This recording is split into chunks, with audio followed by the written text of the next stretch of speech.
à tous. Alors aujourd'hui, je vais vous faire une vidéo sur les divisions. En fait, le principe de diviser des plans pour en avoir plusieurs, quoi, de diviser un plan unique pour en avoir plusieurs. Alors cette méthode de division, elle est valable pour certaines plantes, mais pas pour toutes. Et là, ce que je vais faire en fait, c'est que je dois travailler sur mes consoudes, et ça va pas être tout à fait de la division, parce que c'est des plans séparés. Alors à moins que la consoude fasse des rejets, c'est-à-dire qu'à partir d'un plan mère, il va y avoir d'autres plans qui vont naître en fait, un petit peu comme une maman et des enfants, quoi. L'aloe vera fonctionne comme ça par exemple, la consoude peut-être, mais j'en suis pas certain, donc je vous laisse vérifier l'information. Donc la consoude, j'en ai 3 pots, et dans chaque pot, voilà, on a, là j'ai 3 pieds, je vérifie, j'en ai 1, 2, 3, 4 en fait, là j'en ai 4, donc en fait ce que je vais faire, c'est que vous voyez qu'ils sont vachement serrés. Et ce que je vais faire, c'est simplement que je vais comment dire, dépoter la masse de terre, quoi, et puis je vais couper de manière à séparer les plants et à les mettre chacun dans un pot en fait, pour qu'ils aient plus de place pour s'épanouir. Donc là, à moins que ça fonctionne par rejet, la consoude, parce que je ne me rappelle plus combien j'en avais au départ. Je sais plus, parce que je les ai récupérés un petit peu comme ça, et je me rappelle plus exactement. Donc j'en ai 3 en fait, 3 pots comme ça. Donc là elles ont un peu plus grandi que celle-là. Il y en a qui sont en avance, ou alors peut-être que les autres sont en retard, je sais pas trop. Mais du coup, pour vous montrer un petit peu, voilà, donc je vais m'atteler à ça. Alors la consoude, pour information, c'est une plante qui fait partie des Boraginaceae, donc les familles de plantes. Après, renseignez-vous sur la taxinomie. La taxinomie, en fait, c'est la classification des variétés, et dans la taxinomie, en fait, ça fonctionne un petit peu comme une pyramide, c'est-à-dire qu'on part du règne végétal. C'est la classification des espèces vivantes en fait, donc on va partir du règne vivant. Ensuite ça va se décliner en trois parties, donc le règne minéral, végétal, animal, et puis ensuite dans le règne végétal on a aussi plein de déclinaisons. Donc là j'ai pas les mots exactement, mais les Boraginaceae en fait ça va être un petit peu ça va vraiment être à la base de la pyramide, où on va retrouver après dans la famille des Boraginaceae, on va retrouver la consoude, la bourrache, et puis tout un tas d'autres plantes que je ne connais pas, parce que je ne suis pas un botaniste ultra expérimenté, je ne connais pas toutes les plantes. Mais bon voilà, la taxinomie c'est ce principe là de classifier les plantes de manière pyramidale. La pyramide n'est pas forcément mauvaise, c'est une question de hiérarchie, c'est une logique tout simplement qui fonctionne. Donc voilà. Alors après, il y a tout un tas de plantes en fait qui fonctionnent comme la consoude, sur un principe de faner. D'ailleurs j'ai encore une tige fanée là, de faner en fin de saison. Donc à partir du moment où elle fait ses fleurs et ses graines, elle va perdre toutes ses tiges et puis elle va renaître à partir de la base. Donc là c'est ce qu'elle a fait en fait, je les avais taillées. Bon là on voit pas super bien, mais il reste encore quelques tiges fanées. Et en fait il y a pas mal de plantes comme ça qui vont qui vont faire faner leurs tiges et qui vont renaître à partir de la base. Donc je vais vous montrer un petit peu. J'ai la Lysimaque, j'ai le Sedum, j'ai quoi d'autre qui fonctionne comme ça, la Lysimaque, le Sedum, la consoude, je sais plus lesquelles. Mais du coup je vais vous montrer un petit peu là. Donc là on a les Sedum. Donc vous voyez que, alors on va essayer bien cadré, vous voyez que là il y a des tiges qui ont fané, donc je les avais taillées. Et puis les tiges ont fané, donc elle a ressuscité en quelque sorte, et elle a renaît, j'ai pas le mot là, renaître. Elle a repoussé à partir de la base en fait. Hein. Donc ça c'est le sédum, il y en a un deuxième qui est ici. Voilà, donc vous voyez bien qu'une tige fanée là en plein milieu. Et on a la Lysimac qui fonctionne comme ça. Donc la Lysimac c'est pareil, hein, à la base elle fait un buisson. Mais bon bah là vu qu'on est en hiver, c'est le moment où les plantes elles vont renaître. Je saurais pas exactement si c'est à partir du printemps vraiment ou si c'est en hiver que ça commence. Mais voilà, en tout cas il y a bien ce principe de fonctionnement sur certaines plantes. Mais toutes les plantes ne fonctionnent pas comme ça. Hein, donc on va observer ce phénomène sur certaines plantes, mais pas toutes. Voilà.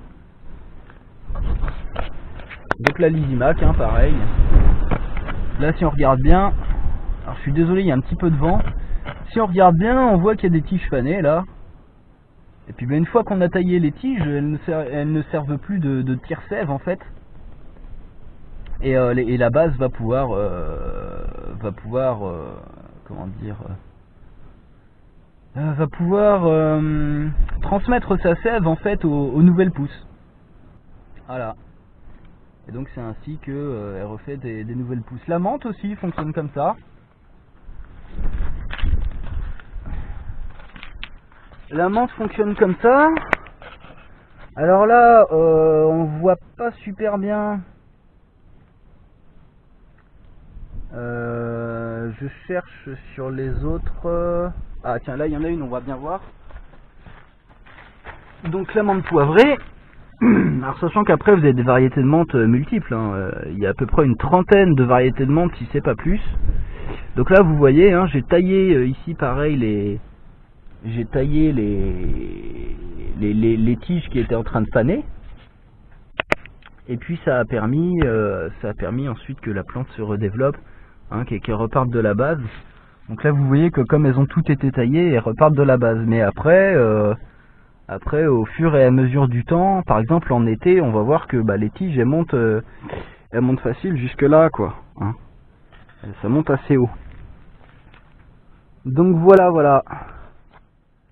Et c'est pas un phénomène qu'on va constater partout parce que par exemple le laurier lui, bon bah il est pas monté en fleurs, il a pas fait de graines, mais c'est un laurier sauce. Donc comme son nom l'indique, c'est les feuilles qu'on va mettre dans la sauce pour lui donner du goût et puis aussi des vertus sûrement. Et vous voyez bien que bah, lui il est pas encore monté en graines, donc bah, il continue de pousser. Et donc ouais, ce serait intéressant de voir si comment dire, si toutes les plantes fonctionnent comme ça en fait, mais j'en suis pas certain. Voilà. Donc après bah ça va être aux jardiniers, à ceux qui pratiquent dans le jardin de vérifier si ça fonctionne comme ça. Tiens bah par exemple le thym. Là on a un joli thym citron. Alors j'ai pas de thym officinal parce que j'arrive pas à les tenir, et puis le dernier que j'avais je l'ai donné. Mais là on a un thym citron. Hein. Et donc le thym citron c'est pareil, lui il fait des fleurs. Mais les tiges fleuries et fanent, mais c'est pas toute la plante qui va faner en fait. Hein. Donc voilà, c'est un principe qu'on va retrouver sur les plantes et pas sur toutes. Donc voilà. Alors là après j'ai des chélidoines qui serait pas mal que je divise aussi, parce que vous voyez que là on a deux pieds. Hein. On a deux pieds, peut-être même un troisième qui se cache. Mais donc là on en a bien un et deux ici. Si on regarde un petit peu comme ça là, vous voyez bien. Hein. Il y a deux choses qui sortent de terre. Donc je m'étale un petit peu, mais pour vous dire que bon bah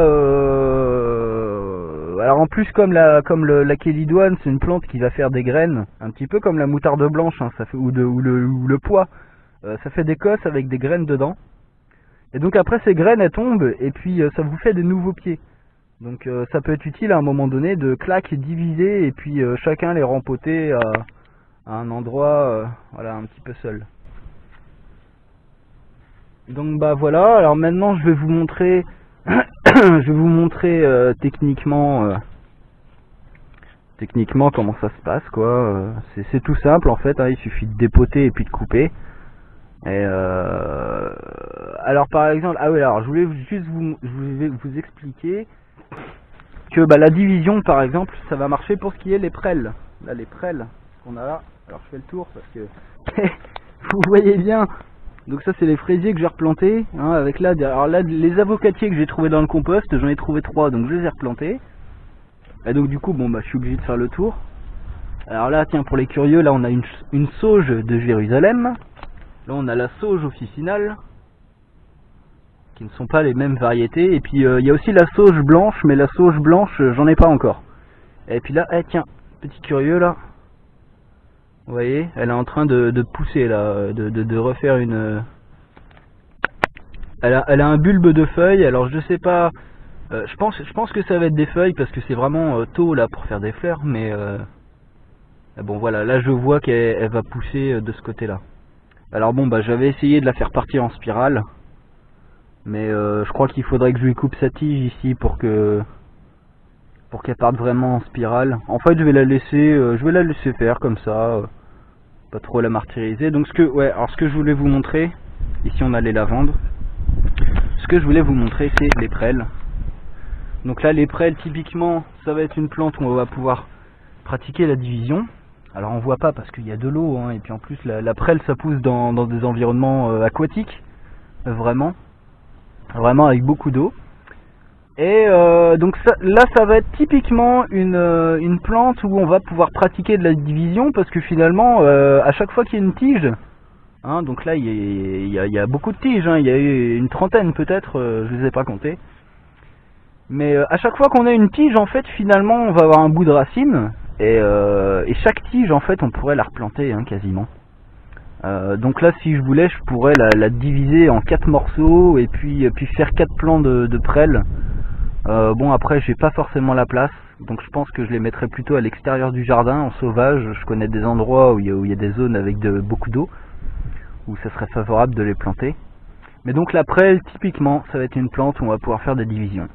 Alors pour savoir comment vous allez pouvoir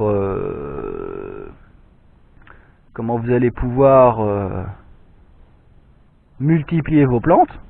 Par exemple, s'il y a des plantes où on peut faire la division et puis d'autres qu'on ne peut pas, ben vous allez vous informer, hein, tout simplement sur la variété, sur la plante elle-même. Sur internet, par exemple Jardinage Oreca, je parle encore de ce site mais parce qu'il est génial, où en fait on va vous donner les méthodes de multiplication. Donc par exemple on va vous dire que pour le fraisier, eh ben, on peut faire du marcottage et peut-être du semis. Donc ça je suis pas certain pour le semis. Mais par exemple la division sur le fraisier c'est impossible, hein. On peut pas couper un pied de fraisier en deux et en faire plusieurs. Le fraisier fonctionne par marcottage. Et alors après vous avez des plantes qui fonctionnent à la fois par division, à la fois par marcottage, à la fois par bouture, mais c'est pas valable pour toutes les plantes, hein. Par exemple la bouture de prêle, bonne chance, hein. J'ai essayé et c'est assez difficile. Peut-être que ça fonctionne, mais ça fonctionne... Avec moi ça n'a pas fonctionné, voilà. Donc je vais emmener les plantes à l'arrière du jardin, là où je fais les petites opérations quoi, le laboratoire du jardin on va dire, pour parler un petit peu en alchimiste. Et puis je vais vous montrer ça. Donc à tout de suite.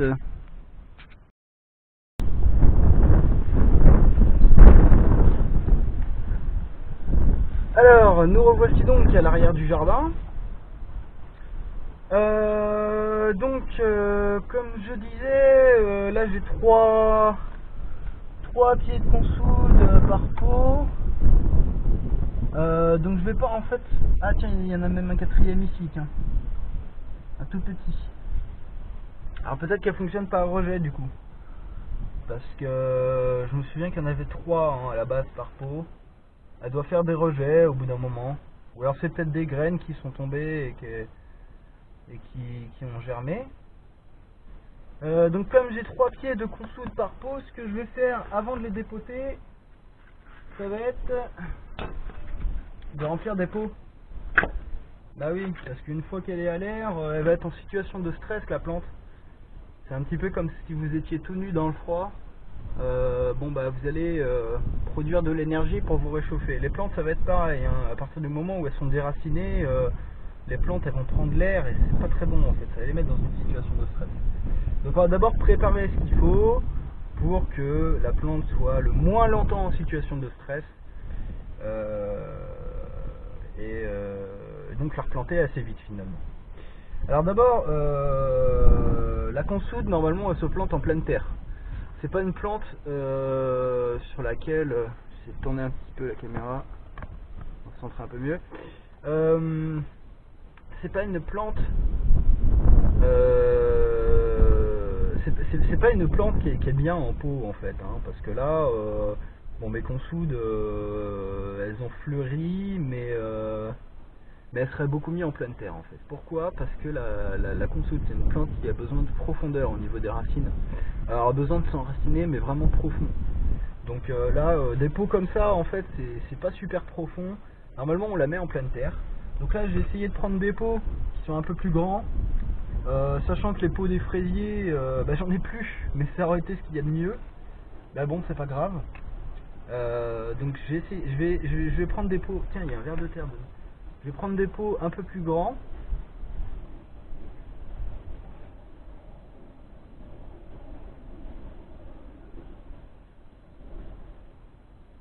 Et puis voir en fait si ça lui suffit au niveau profondeur ou pas. Donc là pour l'instant le plateau, je vais le mettre de côté. Puis je vais remplir les 3 pots. Alors sachant qu'après je sais pas jusqu'où s'enracinent les consoudes. Donc je sais pas jusqu'où je vais remplir les pots. On va dire que je vais faire une première expérience, une première observation et puis ensuite je ferai en fonction de ça. Donc là en fait j'ai un seau, ça c'est du mélange que j'ai déjà préparé hier. Donc c'est un mélange de... Putain il y a encore un bout de verre. C'est un mélange de terre, comment dire, de terre argileuse, de taupinière. Parce qu'il y a des taupinières qui ont été relevées la terre dans le champ, donc j'en ai récupéré un petit peu. C'est un mélange de terre de taupinière et de compost.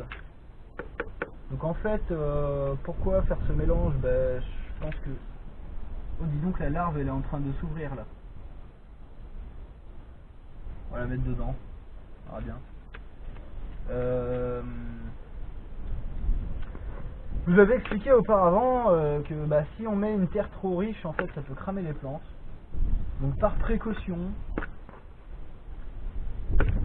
il vaut mieux faire un mélange qui est plutôt neutre. Et puis, si jamais la plante a besoin de... Si jamais la plante a besoin d'une terre plus acide, bon bah on va mettre un peu plus de compost que d'argile. Ou alors on va enrichir avec du compost en surface. Ce qui fait que quand on va arroser, en fait finalement le compost il va s'écouler dans le sol quoi. Donc on peut faire comme ça. Donc là je vais remplir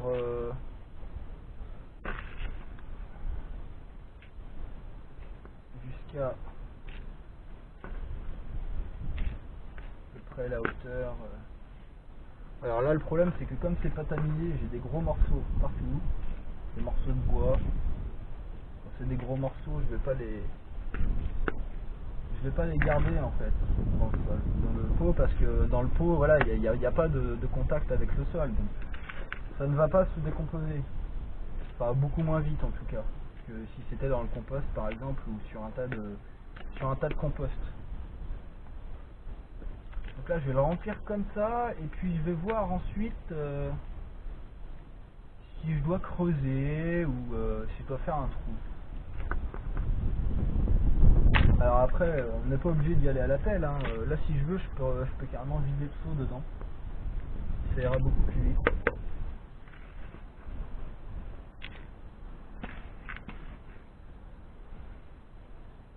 Ouais, les larves sont en train de s'ouvrir.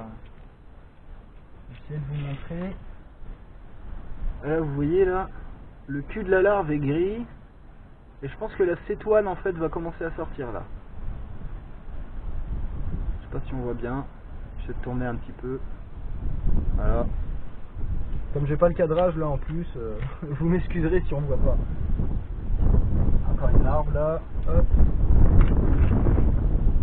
Bon bah ce que je vais faire c'est que je vais les laisser dedans. Hein, et puis si elles doivent sortir, elles vont se débrouiller pour remonter en surface. Peut-être même qu'elles vont continuer d'hiberner comme ça jusqu'au printemps en fait. Et puis bah, au printemps, quand ce sera le moment de sortir, elles le sauront. Et elles sortiront.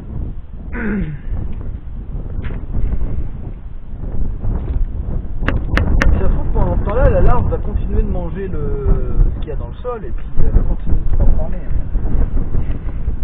Alors c'est peut-être une bonne chose aussi de les mettre dedans.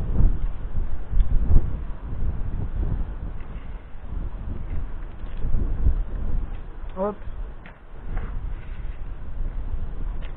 Donc bon bah c'est un peu long, hein, mais faites patient aussi. Faites patient avec le jardin. Parce que bah ouais, encore une fois, les plantes on ne passe pas d'une graine au fruit du jour au lendemain. Le travail au jardin, c'est comme ça, je sais pas si commence à pleuvoir.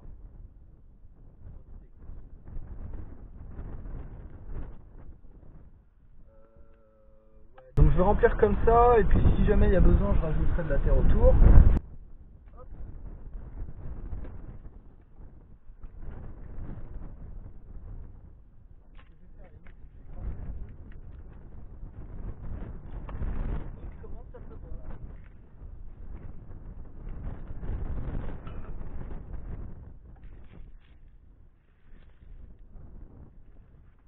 Donc là voilà, j'ai été un peu vite, j'en ai mis un peu de papier. Attaquer un peu. Alors là ce qui m'embête c'est que j'ai plein de gros morceaux. Ça aurait été mieux de les mettre dans le fond les gros morceaux. C'est de l'argile en fait, des gros morceaux d'argile compactés.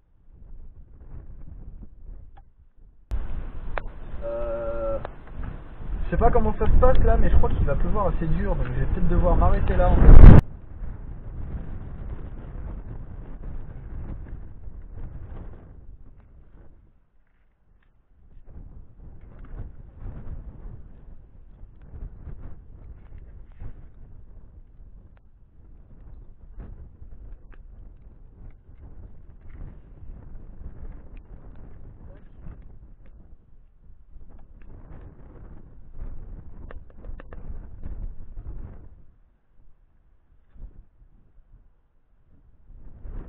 Bon, qu'est-ce qu'on fait? On va essayer de faire avec la pluie. Tant qu'il ne pleuve pas trop.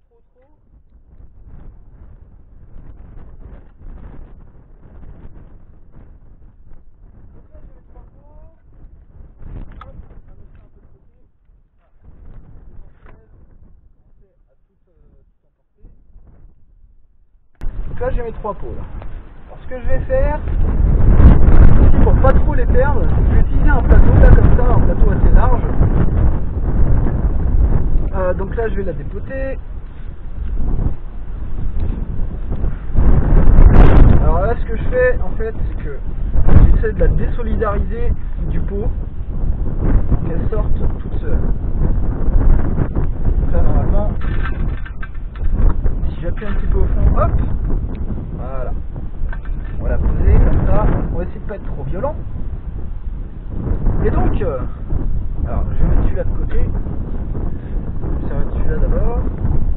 Donc ce que je vais faire, c'est que je vais essayer de couper entre les pieds là. Alors le problème, c'est qu'elles sont solidarisées finalement. Eh ouais, elles sont solidarisées.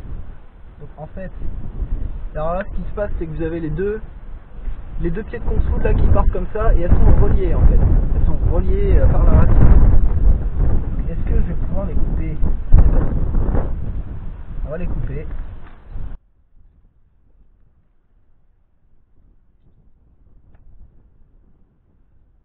Alors je sais pas si ça va être bon.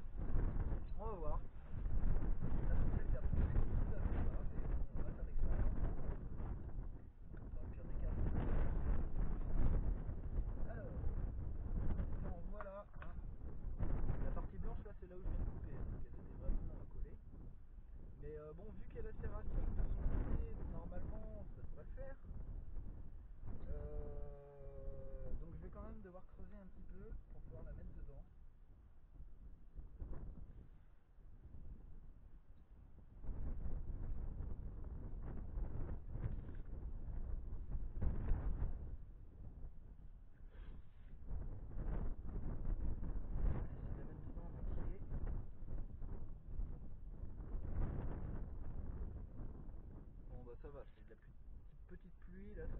côté.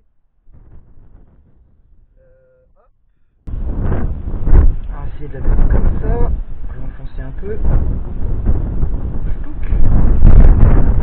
Et puis on va tasser ensuite autour. En espérant que au final ces racines ensuite continuent de se développer finalement autour. Et que la plante puisse continuer de se développer en fait, malgré la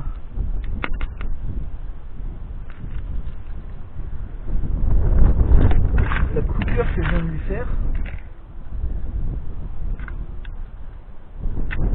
Alors ça aussi c'est pareil, ça va la mettre en situation de stress, sachant que le morceau est quand même assez gros, mais normalement elle devrait cicatriser. Normalement elle devrait cicatriser. On va voir ça. On verra avec l'expérience. Si la plante elle meurt, je saurai que fallait pas faire ça. Alors comme quoi, je vous disais, je peux me tromper aussi. Donc à un moment donné, je peux faire des conneries, vous les montrer. Et en même temps, ça vous permettra de savoir qu'il faut pas faire ces conneries là. Voilà. Je tasse pas trop, c'est juste pour... Parce qu'après quand je vais arroser, s'il n'y a pas assez de terre, finalement tout va descendre. Donc là je tasse un petit peu. Voilà. Donc là déjà on en a une. J'essaie de sortir les feuilles un petit peu. Je sais pas du tout comment ça va se passer là pour sa cicatrisation. On verra bien. Hop, je la mets de côté. Tac, je prends ma autre peau. Alors du coup je sais qu'il va falloir creuser déjà. Creuser un peu, que je puisse la mettre bien, parce que sinon elle dépasse complètement si je la laisse en surface. Donc là on a encore deux, comme ça. Si je me trompe pas, elle est solidarisée. Ah oui, tiens, dis donc, il y en a un petit là qui part de la racine. Alors lui, on va le caler avec une autre. Donc là, on va couper. Tac. Donc, en même temps, je coupe les racines. Normal. Bon, là, il n'y a pas l'air d'y avoir trop de racines. Alors là, tiens, il y a un truc intéressant, c'est que vous voyez, on a la racine qui descend jusque là, une grosse racine. On va la mettre avec pour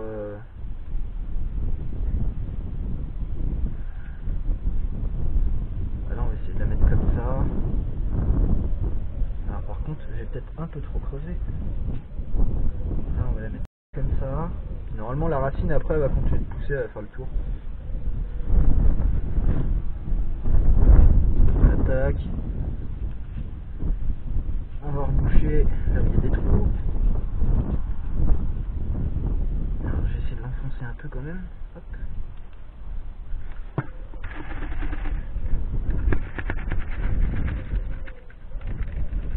Et je n'ai plus de terre.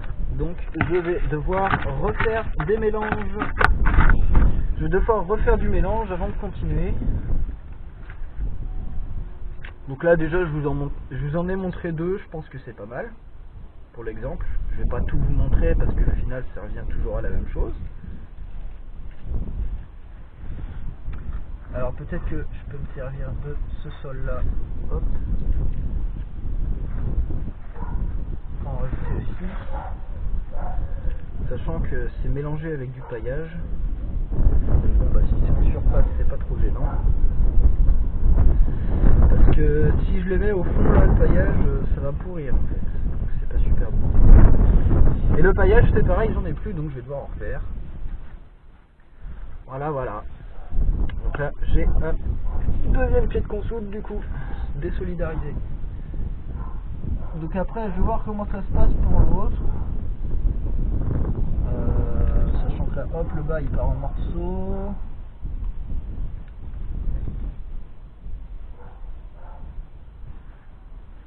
je devrais pouvoir la mettre comme ça. Alors ouais, on va peut-être creuser un peu quand même. De la taille du... Tac, pour pouvoir l'enfoncer un peu. Hop, on rebouche.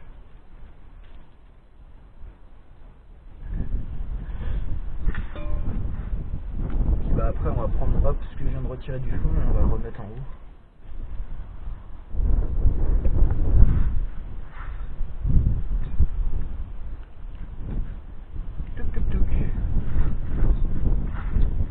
Alors demain, je vais devoir faire le marcotage des mantes. Donc je vous montrerai ça aussi.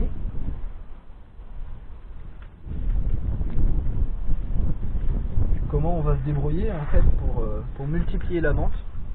Alors sachant que la mante on peut aussi la diviser, hein. Mais finalement faire du marcotage ça sera mieux en fait. Ça sera plus rentable au niveau énergie pour la plante, puisqu'elle fait ses marcotages de manière naturelle. On va juste l'aider à... Enfin, on va l'aider.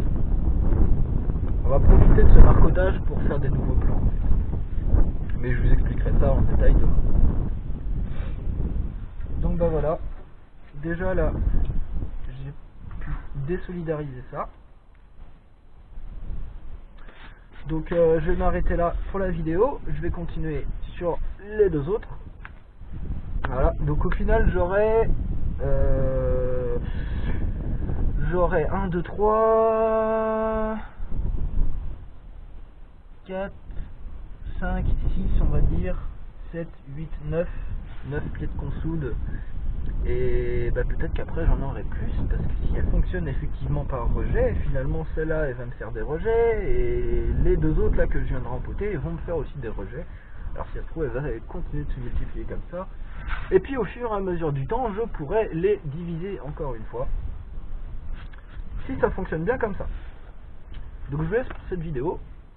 Demain, donc je vous montrerai le marcotage, comme ça on aura vu un peu on aura vu les principales méthodes de division.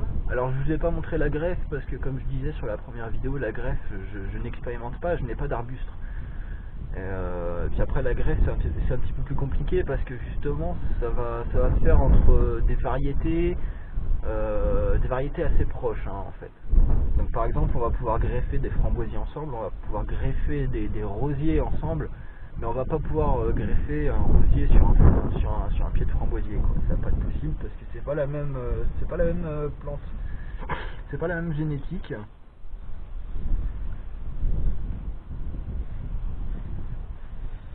Donc voilà, comme ça on aura vu les principales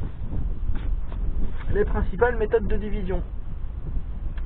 Donc bah, je vous dis à bientôt donc pour la vidéo sur les marcotages. Pour le calendrier lunaire en fait j'attends d'avoir la prochaine caméra avec le meilleur son, comme ça avec celle-là je pourrais faire des vidéos plus théoriques. Et pour les vidéos sur l'ésotérisme bah, c'est pareil, je vais pas commencer tout de suite hein, je vais attendre d'avoir la caméra la caméra qu'il faut bien. Et puis voilà. Mais bon, le calendrier lunaire, pour ceux qui sont un petit peu impatients, je l'avais annoncé, c'est vrai, mais elle va arriver normalement la semaine prochaine. Normalement la semaine prochaine, s'il n'y a pas trop de montage à faire dessus. Voilà, parce que normalement la caméra, je la reçois lundi. Donc je vais sûrement enregistrer la vidéo lundi. Et puis après s'il y a du montage, s'il y a l'upload à faire, normalement elle sort mardi, mais peut-être un petit peu plus tard en fait. Donc normalement courant la semaine prochaine, vous saurez tout sur le calendrier lunaire, en théorie. Voilà. Donc je vous dis à bientôt, je vous souhaite de bons jardinages, pour ceux qui sont occupés au jardin. Et puis pour ceux qui sont curieux de la nature et qui n'osent pas encore s'y mettre, eh bien, osez, faites le pas. Ne serait-ce que d'avoir une petite cagette en polystyrène où vous allez mettre du terreau dedans et planter des radis, hein. Ne serait-ce que ça, et rien que ce petit travail va vous permettre de vous connecter à la nature tout simplement. Voilà, donc je vous dis à bientôt, je vous souhaite bon jardinage et bonnes expérimentations. Alors de retour, oui, parce qu'en fait j'ai oublié de vous expliquer un petit truc sur la consoude, puisqu'en même temps, je profite des divisions et du fait que je vous parle d'une plante en particulier. En fait la consoude, elle est super utile au jardin, parce que c'est une plante qui est multi-usage. Alors d'abord on va pouvoir l'utiliser en médicinal, elle a quelques vertus. Par contre je suis incapable de vous citer les vertus, donc là je vous incite à aller les chercher par vous-même. Parce que bon, à force de m'informer sur telle plante, après j'en viens à confondre les vertus et je sais plus vraiment. Enfin bref, c'est une plante qui va être multi-usage, on va pouvoir la consommer en médicinal. On va pouvoir la consommer aussi en alimentaire. C'est-à-dire en tant que légumes-feuilles, en salade, peut-être même qu'il y a des préparations cuites avec de la consoude, pourquoi pas. Donc on peut l'utiliser en médicinal, en alimentaire, et on va aussi pouvoir l'utiliser au jardin en tant que purin de consoude. Donc là c'est pareil pour les vertus, je serais pas trop capable de vous dire. Là je sais juste que le purin d'ortie en préventif il va être utile parce qu'en fait il va permettre de nourrir les plantes. Donc plus une plante est nourrie, plus elle est capable de se défendre. Mais le purin d'ortie en curatif ne fonctionne pas en fait. Hein, le purin d'ortie est uniquement préventif. Par contre le purin de prêle, lui, peut en curatif permettre de lutter contre le mildiou par exemple. Et puis contre quelques autres maladies. Alors pour le purin de consoude, je sais pas, mais il me semble que c'est curatif de certaines choses. Donc voilà, en fait la consoude est super utile au jardin parce que finalement elle est multi-usage, dans le sens où en fonction des besoins on peut l'utiliser pour telle ou telle chose. Donc voilà, en fait je voulais juste préciser ça par rapport à la consoude. Donc encore une fois, bon jardinage et bonnes expérimentations.